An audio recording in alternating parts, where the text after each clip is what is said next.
வணக்கம் நேயர்களே. இப்போ கிரகப்பிரவேசம் பண்ணுறதுக்கான நாள் எப்படி பார்க்கணுன்றத நான் உங்களுக்கு சொல்கிறேன். ஏன்னா நிறைய பேருக்கு இதில் கொஸ்டின்ஸ் இருக்குது, குழப்பங்கள் இருக்குது. எந்த நாள் வந்து சூஸ் பண்ணணும், எந்த மாதத்தை சூஸ் பண்ணணும், இந்த நாளில் வந்து வளர்ப்பிறையாக இருக்கா, தேய்பிறையாக இருக்கா, ஸோ இப்படிப்பட்ட கொஸ்டின்ஸ் நிறையா இருக்கும். எல்லோரும் ஜஸ்ட்டு கேலண்டர் மட்டும் பார்த்துட்டு சுப முகூர்த்த நாள் இருக்குது இதில் பண்ணிடலாம் அப்படின்றத பேஸ் பண்ணி நிறைய பேர் கொஞ்சம் தப்பான டேட்டை சூஸ் பண்ணிடுறாங்க. ஸோ அதுக்கப்புறமா நம்மக்கிட்ட வந்து இந்த மாதிரி சாமி பூஜை பண்ணணும் இந்த நாள் அந்த நாள் அப்படின்னு சொல்கிறாங்க. ஸோ அதுலேருந்து அவங்க ஆல்ரெடி பிளான் பண்ணி வச்சுருக்கிற நாள்லேருந்து நம்ம வேறு ஒரு நாள் வந்து பார்த்து பஞ்சாங்கம் பார்த்து கொடுத்து அவங்களுக்கு அப்புறம் சேஞ்ச் ஆஃப் டேட்டு எல்லாத்தையும் ரீஸ்கெடியூல் பண்ணணும், சொந்தக்காரங்களெல்லாம் ஒரு திருப்பி வந்துட்டு இன்வைட் பண்ணணும். அந்த மாதிரி நிறைய ப்ராப்ளம் இருக்குது. ஒரு சிலர் இன்விடேஷன்லாம் கூட அடிச்சுட்டு அதுக்கப்புறம் வந்து இந்த மாதிரி இந்த நாள் அப்படின்னு சொல்லிடுறாங்க. ஸோ அந்த நாளில் பார்க்கும்போது நிறைய மிஸ்டேக்ஸ் இருக்கிறது.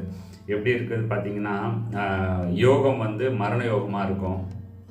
ஓகே, அப்படி இல்லைன்னா வந்து தேய்பிரையிலே ரொம்ப தேய்பிரையாக இருக்கும். ஸோ அந்த மாதிரிலாம் இருக்கும்போது அது கரெக்டான நாளாக அவங்களுக்கு சூட் ஆகாது.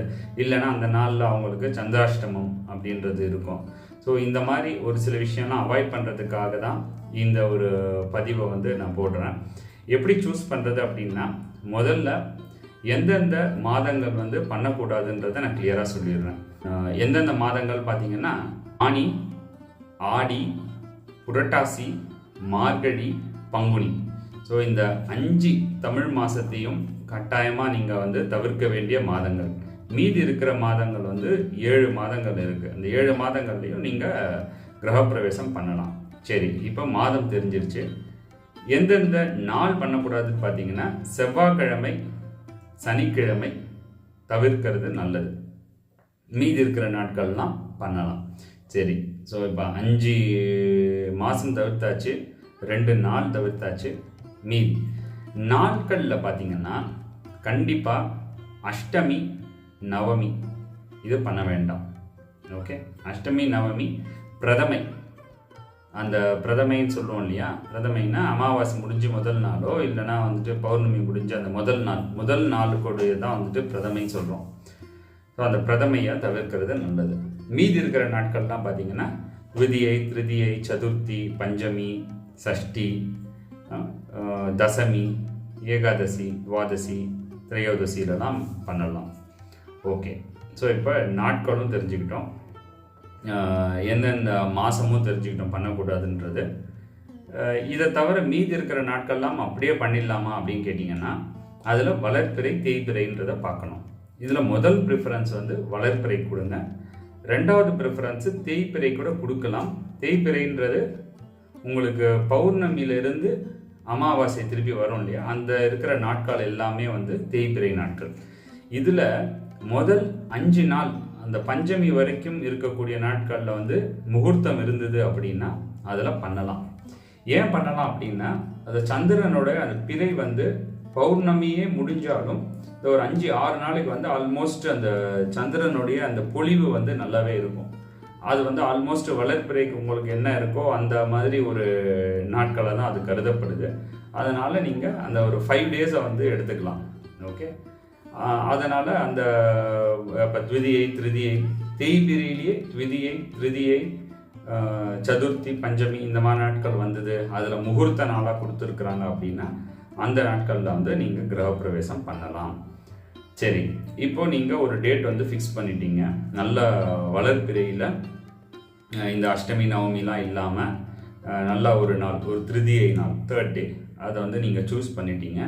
பட் அந்த நாளில் நீங்கள் உங்கள் கேலண்டரை பார்த்தாலே தெரியும், சந்திராஷ்டமம் போட்டிருக்கோம். அதில் உங்களுடைய நட்சத்திரம் இருந்தது அப்படின்னா அந்த நாள் வந்து அவாய்ட் பண்ணணும். ஓகே, ஸோ இப்போது சந்திராஷ்டமும் இல்லை, அது ஒரு வளர்ப்பிறை, முகூர்த்த நாளுன்னு போட்டிருக்காங்க. ஓகே, அதுலேயே என்ன லக்னத்தில் வந்து கரெக்டாக பண்ணணுன்றதும் கொடுத்துருக்கணும். ஓகே, பஞ்சாங்கம் இப்போ கேலண்டரில் பார்த்தீங்கன்னா அதெல்லாம் கொடுக்கறது இல்லை. பட் நீங்கள் வந்து இந்த ஆப்ஸ் ஏதாவது பார்த்தீங்க, உங்கள் மொபைலில் வந்து ஆப் போட்டிருக்கீங்க, கேலண்டர், ஹிந்து கேலண்டர் இல்லை தமிழ் கேலண்டர் அப்படின்னு போட்டு ஆப் போட்டிருக்கீங்க அப்படின்னா அதில் வந்து யோகம் கொடுத்துருப்பாங்க, சுப முகூர்த்த நாட்களுக்கான எந்த லக்னம் வந்து உங்களுக்கு செட் ஆகும் அப்படின்றதும் இருக்கும். அந்த லக்னத்திற்குள்ள நீங்கள் கிரகப்பிரவேசம் பண்ணி பால் காய்ச்சறதுன்றதெல்லாம் பண்ணி முடிச்சிடுறது அப்படின்றது ரொம்ப நல்ல ஒரு நாட்களாக நீங்கள் எடுத்துக்கலாம். ஏன்னா ஒரு முகூர்த்த நாட்கள்லேயே எல்லா நேரமே வந்து முகூர்த்த நேரம் அப்படின்றத சொல்ல முடியாது. ஏன்னா அந்த குறிப்பிட்ட லக்னம் மட்டும்தான் நல்ல நேரமாக இருக்கும். மீதி இருக்கிற நேரம் வந்து யோகம் வந்து சரியில்லாமல் இருக்கலாம். ஃபார் எக்ஸாம்பிள், ஒரு நட்சத்திரம் இருக்குன்னு வைங்க. அந்த நட்சத்திரம் காலையில் இன்னைக்கு 8:30 வரைக்கும் இருக்குது. ஓகே, அந்த 8:30 வரைக்கும் தான் உங்களுக்கு அந்த யோகம் வந்து சப்போஸ் சித்த யோகமாக இருக்குன்னு வைங்க, இல்லை அமிர்த யோகமாக இருக்குது அப்படின்னா அந்த நட்சத்திரம் மாறும்போது அந்த யோகமும் மாறிடும். ஸோ அந்த 8:34 வரைக்கும் உங்களுக்கு சித்த யோகமாக இருக்குது அப்படின்னா அந்த நட்சத்திரமும் அந்த நேரம் கரெக்டாக இருக்குது அப்படின்னா அதுக்கப்புறம் நட்சத்திரம் மாறும்போது யோகமும் அது கூட சேர்ந்து அதே டைமில் மாறிடும். அது மாறும்போது மரண யோகமாக வந்துடலாம். நீங்கள் சரி ஓகே இந்த டைம் வந்து முகூர்த்த டைமாக இருக்குது நம்ம எடுத்து பண்ணிடலாம் அப்படின்னு சொல்லிட்டு நம்ம ஒரு 8 o'clock போயிட்டு வீட்டுக்கு மாடு கூட்டின்னு வந்து கோ பூஜை பண்ணிவிட்டு அதுக்கப்புறம் கிரகப்பிரவேசம் பண்ணிவிட்டு பால் காய்ச்சிரும் அப்படின்னா நீங்கள் வந்து மரண யோகத்தில் போய் பால் காய்ச்சுற மாதிரி அர்த்தம். ஸோ அது வந்து கரெக்டாக இருக்காது. அதனால் ஒரு நாள் பார்க்கும்போது இந்தந்த நாள், இந்த நட்சத்திரம், இந்த யோகம், ஹோரைன்னு ஒன்று இருக்குது. ஸோ ஹோரை பார்த்தீங்கன்னா இப்போது அது ஞாயிற்றுக்கிழமையாக இருக்குது, முகூர்த்த நாளாக வந்துடுச்சு அப்படின்னு பார்த்தீங்கன்னா மார்னிங் வந்து 6 to 7 வந்து அது சூரிய ஹோரை. ஸோ சூரிய ஹோரை வந்து அவாய்ட் பண்ணணும்.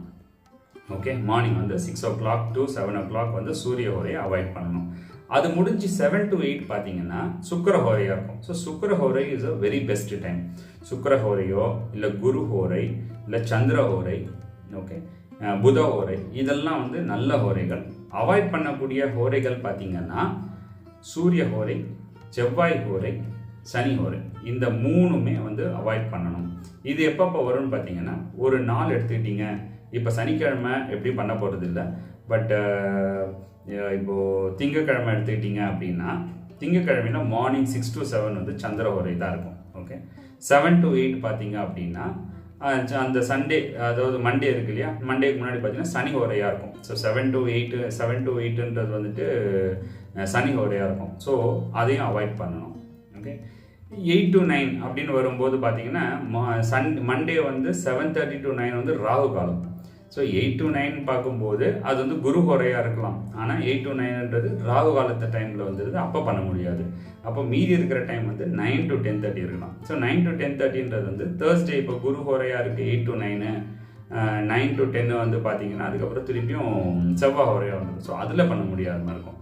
ஸோ இந்த மாதிரி ஒரு சில விஷயங்கள்லாம் டைம் வந்து கரெக்டாக பார்த்து நல்ல டைமாக பார்த்து பண்ணுறது ரொம்ப ரொம்ப முக்கியம். கிரகப்பிரவேசம் ஃபுல்லாக என்னென்னலாம் பண்ணணும், என்னென்ன ஹோமம்லாம் பண்ணலாம், ஸோ நாட்கள் வந்து நம்ம குறிச்சாச்சு. அதே மாதிரி இப்போ எக்ஸப்ஷன், எந்த நேரமே உங்களுக்கு டே டைம்லேருந்து எதுவுமே சூட் ஆகலை, நிறைய ப்ராப்ளம் இருக்குது அப்படின்னா ஒரு எக்ஸப்ஷன் என்னென்னா பிரம்ம முகூர்த்தத்தில் பண்ணுறது வெரி பெஸ்ட்.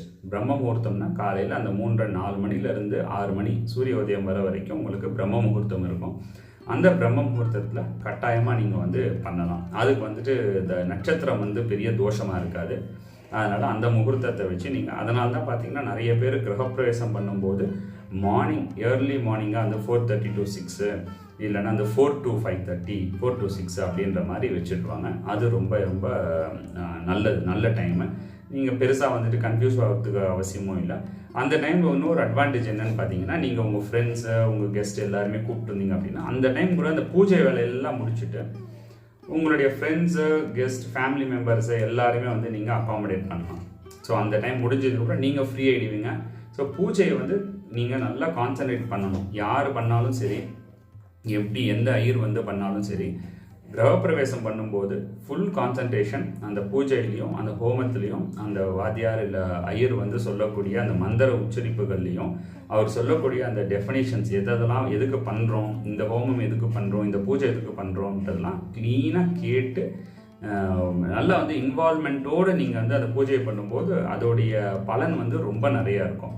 அதனால் கட்டாயமாக எல்லாரும் கிரகப்பிரவேசம் நீங்கள் பண்ணுறீங்க அப்படின்னா வீடு வந்து ஒரு வீடு கட்டலாம், 2 வீடு கட்டுவீங்க, இல்லை 3 வீடு கட்டலாம் இல்லையா. உங்களோட ட்ரீம் ஹவுஸும் கட்டக்கூடிய அந்த வீட்டுக்கு கிரகப்பிரவேசம் பண்ணும்போது முழு மனசோட ஃபுல் இன்வால்மெண்ட்டோட அந்த பூஜையை நல்ல டைமில், நல்ல நேரத்தில், நல்ல ஐயரை வச்சு நல்லபடியாக நீங்கள் கான்சன்ட்ரேட் பண்ணி முடிச்சிங்கன்னா அதோடைய பலன் வந்து உங்கள் வீட்டில் லைஃப் லாங் எப்பயுமே இருக்குங்க. அதனால் அந்த மாதிரி பண்ணுங்கள். இப்போ நான் சொன்ன விஷயங்களில் ஏதாவது டவுட் இருந்தது அப்படின்னா கமெண்ட் செக்ஷனில் கேளுங்க. கண்டிப்பாக நான் வந்து உங்களுக்கு ரெஸ்பாண்ட் பண்ணுறேன். ரொம்ப நன்றி, வணக்கம். இந்த வீடியோ பார்த்ததுக்கு தேங்க்யூ.